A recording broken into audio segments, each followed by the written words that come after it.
Bem, nessa aula 2 do curso de circuitos elétricos, discutiremos os bipolos elementares e as grandezas elétricas associadas a esses bipolos elementares. Quais são os objetivos desta aula? Então, o primeiro objetivo é discutir as grandezas elétricas fundamentais. O segundo, apresentar os elementos passivos e ativos. Particularmente, os elementos passivos são resistores, capacitores e indutores, e os elementos ativos são as fontes de alimentação, fontes de tensão e fontes de corrente que estarão alimentando esse circuito. E, finalmente, descrever as aproximações que estaremos fazendo para descrever as redes elétricas. Carga e corrente elétrica. Bem, carga é a grandeza fundamental do eletromagnetismo. Ela é descrita na unidade de Coulomb e ela pode ser positiva ou negativa. Já a corrente elétrica é uma consequência de cargas, é o fluxo dessas cargas elétricas através de um condutor. Então, se nós temos um condutor, a corrente elétrica é definida como a quantidade de carga que passa nesse condutor por unidade de tempo. Por isso que aqui nós escrevemos a quantidade de carga, ΔQ, numa determinada unidade de tempo, ΔT, e isso, numa aproximação infinitesimal, é como se fosse a derivada da função carga pela unidade de tempo. Então, corrente, como é a variação de carga por unidade de tempo, ela é descrita em Coulomb por segundo e na unidade definida como ampere. Nós usaremos do nosso curso a convenção de que corrente positiva é a nossa convenção. Portanto, embora as cargas que passam no nosso condutor são cargas negativas, a nossa convenção vai estar associado ao inverso dessa corrente, desses portadores negativos. Bipolo elétrico. Bipolo elétrico é o componente fundamental passivo em que passa uma determinada corrente I. E nós definimos, em cima desse bipolo, se está passando uma determinada corrente I. Entre os terminais desse bipolo, nós dizemos que surge uma tensão V, que nós vamos definir no próximo slide. E essa tensão V, a gente chama que ela é positiva se a corrente está indo do ponto A para o ponto B.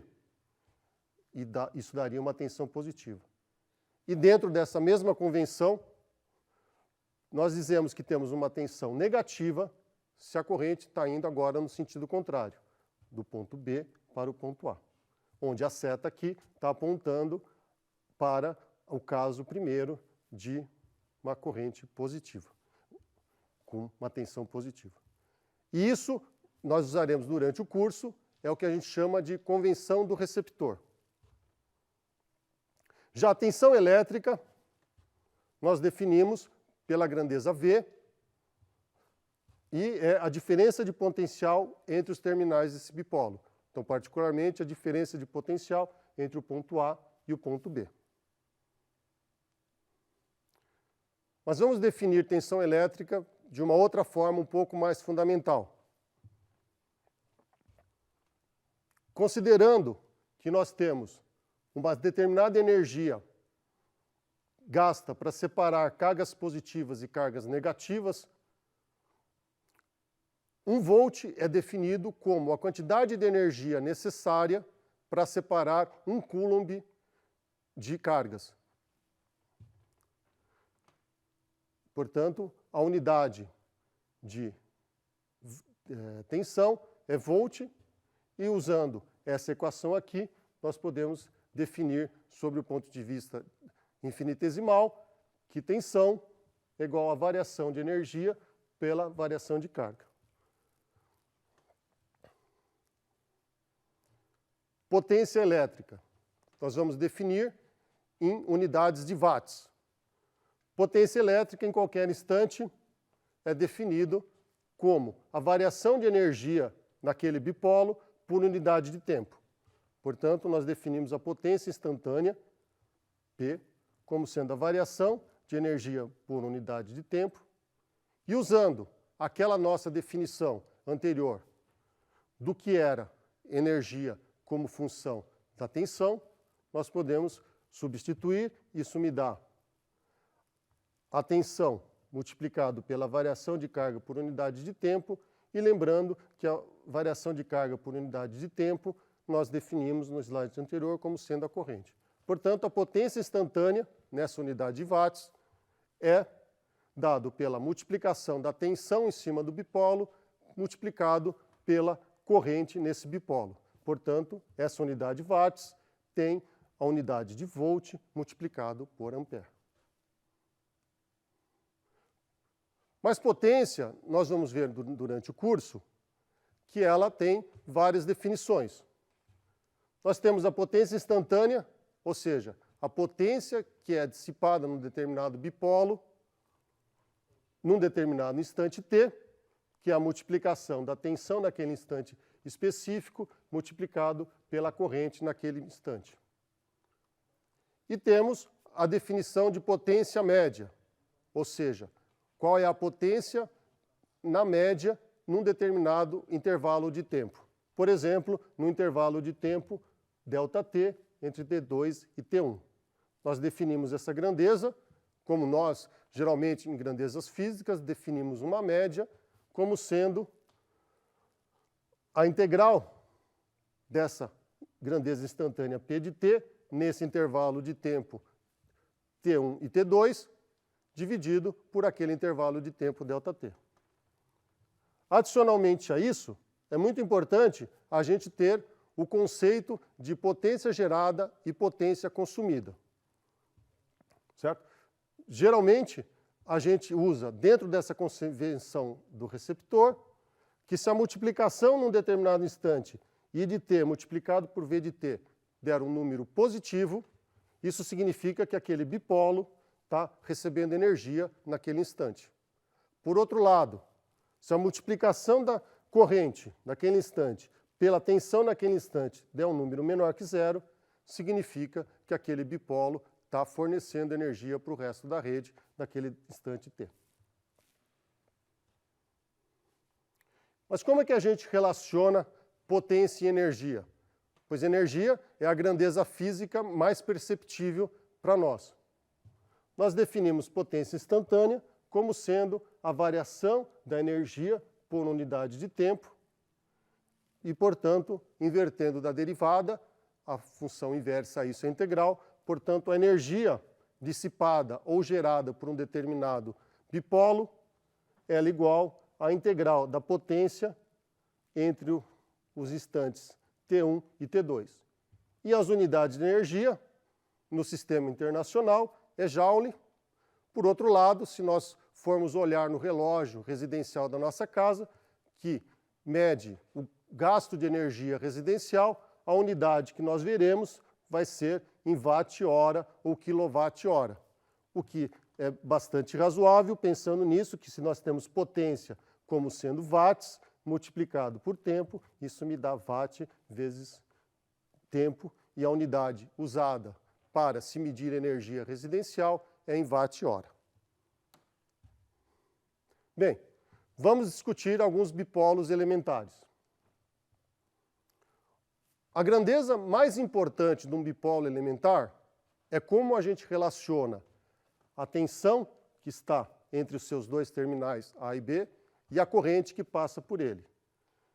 Então, para cada bipolo, essa relação vai ter uma determinada função, ou seja, como relacionamos a tensão com a corrente nesse bipolo. E nesse curso, nós vamos discutir somente bipolos lineares, particularmente bipolos passivos, que são resistores, capacitores e indutores, e cada um desses componentes vai ter uma relação constitutiva de tensão e corrente particular. E bipolos ativos, que serão fontes de tensão e fontes de corrente, e essas fontes aí nós não teremos que nos preocupar com a relação constitutiva, porque elas são os elementos que colocam energia no circuito. O primeiro elemento passivo é o resistor.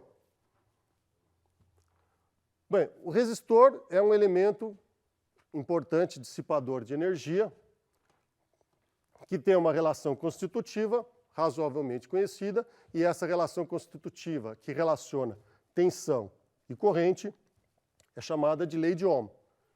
E o termo que faz a proporcionalidade entre a tensão entre os terminais do resistor e a corrente que passa por esse resistor é uma grandeza que nós chamamos de R, e essa grandeza é chamada resistência e é dada em unidade de ohms. Particularmente para resistores e componentes lineares, que será o objetivo do nosso curso, nós temos uma relação entre tensão e corrente, uma relação sempre linear. E olhando para essa equação e para esse gráfico, isso significa que para qualquer tensão que tiver em cima desse resistor, sempre vai ter um pré-fator constante, ou seja, a resistência não varia com a tensão aplicada. Claro que isso é uma aproximação, em sistemas reais, essa aproximação muitas vezes deixa de ser válida, mas essa situação, que seriam os elementos não lineares, serão abordados em cursos mais avançados. Aqui nós nos restringiremos a essa situação. Podemos pensar na lei de Ohm na sua forma inversa, ou seja, que a corrente é uma função da tensão, e usando a mesma relação aqui, nós temos que esse pré-fator é 1 sobre R, e essa grandeza 1 sobre R nós chamamos de G, que é a condutância que é definido em unidades de Siemens. E a potência dissipada nesse resistor, substituindo agora essa relação que nós temos, que potência é tensão vezes corrente, como nós temos essa relação constitutiva, substituindo essa relação constitutiva, nós podemos descrever a potência num determinado instante como sendo a resistência multiplicado pelo quadrado da corrente ou o quadrado da tensão dividido pela resistência. E quais são os tipos de resistores que nós temos?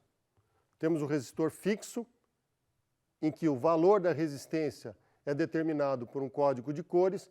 Então, ao olhar a essas cores dessas faixas que nós temos no resistor, nós conseguimos descrever qual a sua resistência.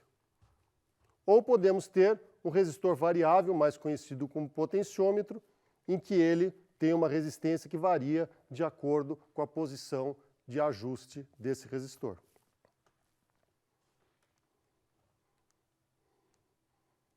O segundo elemento que nós vamos descrever é um capacitor, que nós vamos descrever com a grandeza C. E, particularmente, uma melhor descrição do que é um capacitor é um elemento armazenador de carga, que pode ser descrito como um conjunto de duas placas paralelas, em que nós teremos cargas positivas armazenadas numa das placas e cargas negativas armazenadas na outra placa. Como nós discutimos que uma das aproximações era de que todos os nossos bipolos tinham carga total nula, sempre a quantidade de carga positiva numa placa será igual à quantidade negativa de cargas na outra placa. Portanto, nós temos duas placas paralelas e uma forma de aumentar essa capacidade de carga desse componente, nós podemos colocar um meio de elétrico entre essas placas. E na foto aqui ao lado, nós temos um conjunto de capacitores comerciais típicos que podem ser comprados em qualquer loja de eletrônicos. Bem, como eu falei para vocês, o princípio fundamental da descrição de qualquer componente é a sua relação constitutiva, ou seja, como nós relacionamos a tensão e a corrente entre os seus terminais. Particularmente, então, nós temos um capacitor descrito por essa grandeza C, tendo uma corrente I que passa por ele, e nós queremos saber como nós relacionamos a tensão V entre os seus dois terminais com a corrente que passa por esse capacitor. Bem,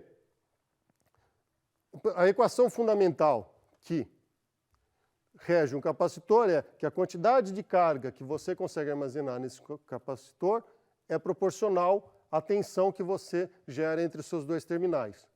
E o pré-fator, que relaciona a quantidade de carga com a tensão entre esses terminais que surge, nós chamamos de capacitância, ou seja, a carga por unidade de tensão, e isso é dado na unidade de Faraday. Então, essa grandeza C é o que mede a capacidade desse capacitor de armazenar carga.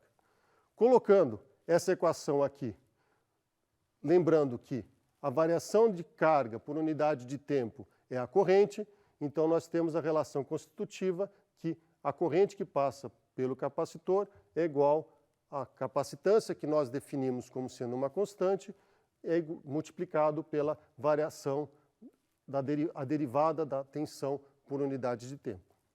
Bem, se nós escrevemos isso como a relação constitutiva de corrente e tensão nesse capacitor, nós podemos pensar na relação inversa, ao invés da derivada, podemos pensar isso invertendo essa equação como sendo uma integral, e a tensão que surge entre esses dois terminais é a integral da corrente que nós temos passando por esse capacitor.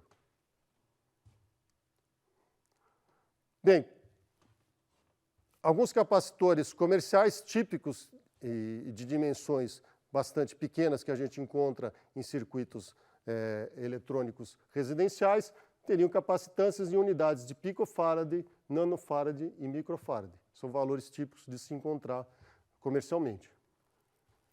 E nós podemos ter dois tipos de capacitores principais, o que a gente chama de tântalo, um capacitor eletrolítico, e eles têm características específicas para certas aplicações que serão discutidas durante o curso.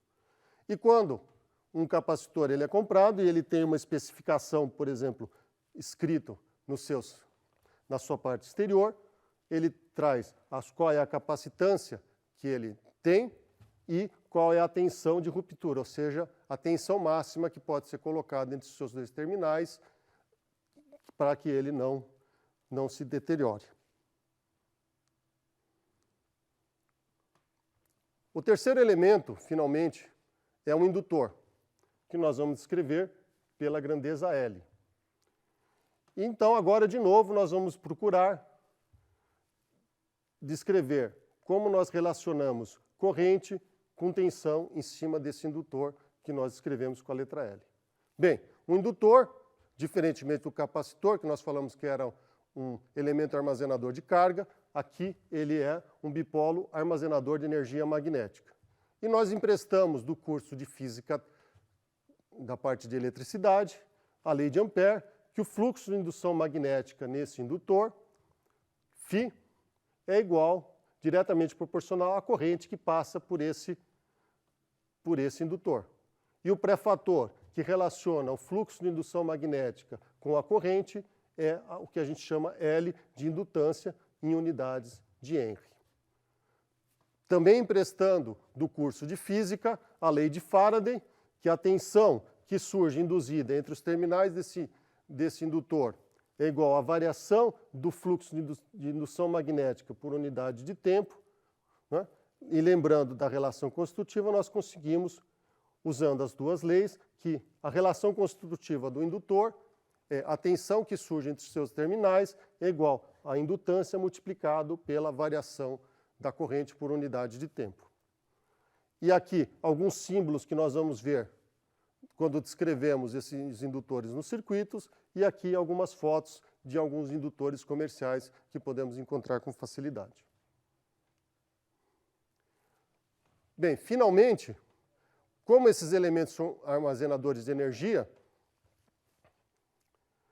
nós podemos, num determinado instante, mesmo que o circuito esteja desligado, que esse capacitor tenha alguma carga residual que ficou nele, e essa é o que a gente chama de condições iniciais. Então, isso vem matematicamente do fato de como a gente tinha lá a relação constitutiva, que era a corrente, como sendo C vezes a variação da tensão por unidade de tempo, invertendo isso como sendo integral, Obrigatoriamente, quando a gente faz uma integral, a tensão é igual a integral da corrente dividido pela capacitância mais uma grandeza, que é a tensão que tinha nesse capacitor num instante inicial. Isso vai ser uma grandeza importante na hora da resolução de circuitos.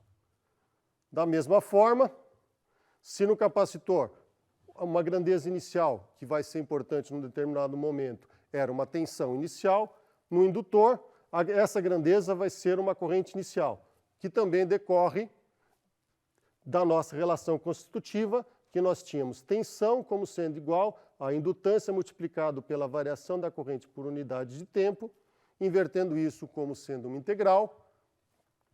A corrente é igual a 1 sobre a indutância da integral da tensão vezes o tempo, mais uma corrente inicial no instante inicial.